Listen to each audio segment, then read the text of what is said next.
众所周知，印度一直都想实现他们的强军梦，然而他们的军工业水平却非常低下，一直无法研究出性能优异的武器装备。印度方面也意识到了这一点，如果仅凭自力更生的话，那么他们很难完成这一梦想，因此他们不得不向俄罗斯等国家购买武器装备来提高自己的军事实力。前不久，印度方面敦促了俄罗斯尽快交付 S-400 防空导弹系统，然而令印度始料未及的是，他们这一举动很有可能会导致他们成为下一个土耳其。如果说印度放弃 S-400 防空导弹系统，并购买美国防空导弹系统的话，那么这一做法势必会引发俄罗斯的不满，届时俄罗斯和印度之间的防务关系很有可能会就此破灭。从今以后，俄罗斯也许就不会向印度出售武器装备了。如果说印度像土耳其一样执意要去购买俄罗斯的 S-400 防空导弹系统的话，那么他们刚刚与美国之间加强的防务关系也将会就此破灭。不仅如此，很有可能还会遭到美国的制裁。印度人心里也明白，得罪美国对于他们来说并不会有很好的结果，所以印度对此感到非常纠结。毕竟俄罗斯和美国对印度来说都有很大的利益关系。然而就在大家认为印度无法做出选择的时候，他们却做出了一个非常惊人的决定。据新浪网报道，印度方面声称，尽管会面临美国的制裁，但是印度方面还是会要求俄罗斯在今年9月份之前向他们交付一批 S-400 防空导弹系统。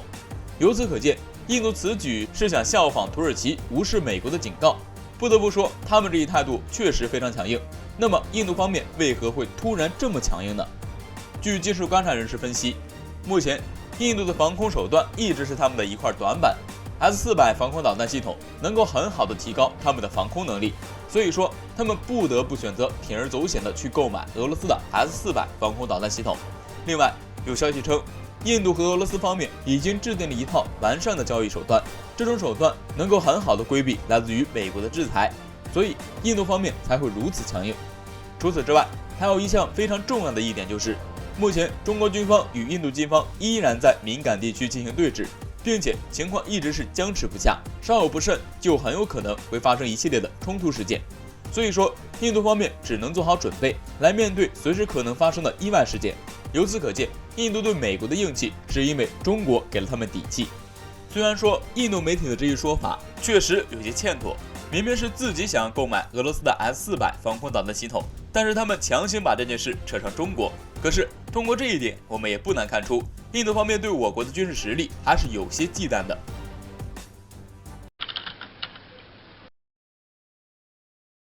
中东一直以来素有世界火药桶之称，其位于亚欧大陆、非洲、地中海以及印度洋之间，同时又是连接里海、黑海、地中海、红海和阿拉伯海的两洋三洲五海之地，战略位置极其重要。更为重要的是，中东地区石油、天然气资源丰富，优越的地理位置及丰富的能源储备，使得这片土地成为了兵家必争之地。一方面，地区性的大国在此奋力角逐，如北部的土耳其、东部的伊朗、南部的沙特阿拉伯等；而另一方面，域外国家势力纷纷进行干预，其中干预最凶的就属美国和俄罗斯。对于美国而言，中东地区俨然成为了其实现全球霸权的一枚重要棋子。美国不断地向该地输入武器、资金和影响力，而对于俄罗斯而言，中东地区的重要战略位置对于其本土安全也有着重要意义。一旦叙利亚落入到美国控制之中，俄罗斯的黑海舰队将受到极大威胁。可见中东地区局势的混乱与复杂性，即使是美国也在这吃了不少亏。在美国实力衰落的背景下，各种针对美军的袭击开始不断的增多。军事观察人士指出，美军目前陷入到来自世界各个角落的袭击漩涡之中。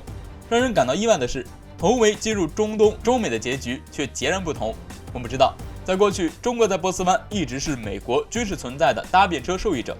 但是如今中国正在把该地区的石油供应安全掌握在自己手中，从搭便车到成为中东最大贸易伙伴，掌握主动权。中国到底用了什么方法实现这一逆转？德国人公开了这其中的奥妙，表示中国正在油轮和军舰从经济和军事上越来越接近中东。在经济上，为确保能源供应安全、经济持续繁荣，中国对中东进行了巨额投资。据完全统计资料显示，在提出“一带一路”倡议以来，中国已在该地区投资1230亿美元，成为最大的外国投资者。而在军事上，中国的方法与其他西方国家有着根本的差别。以美国为例，其妄图通过发动战争达到干涉别国内政，甚至控制别国以期赚取利益的目的。而中国的军事存在只是作为维护自己在中东地区利益的辅助手段。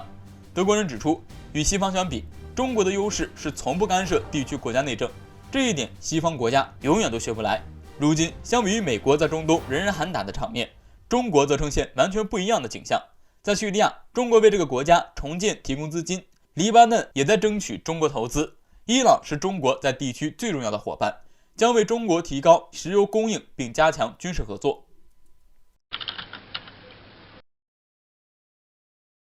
日前，美英在亚太问题上达成一致，将共同组建航母战斗群。据悉，该航母战斗群将由英国的伊丽莎白女王号领导，并将包括美国海军的阿利伯克级驱逐舰以及美国海军陆战队 F-35B 联合打击战斗机群。五角大楼在英美达成的协议声明中说道，这项部署强调了我们双边关系的实力，并展示了美英互操作性，这两者都是美国国防战略的主要宗旨。根据此前消息称，联合组建的航母战斗群之后预计将部署到新加坡、韩国、日本等国周边地区。显而易见，美英着重要针对的是中国，这些部署都是围绕在中国周边。该计划也被英国称之为20年来最雄心勃勃的部署。我们知道，航母战斗群是任何国家军事力量中最有效的力量投射手段之一，由航空母舰和负责防御和支持航母作战的各种舰船组成。英美同属于世界强国，共同组建的航母战斗群似乎也不容小觑。那么，这种紧密的深度联合到底有何企图，又能够起到多大的作用呢？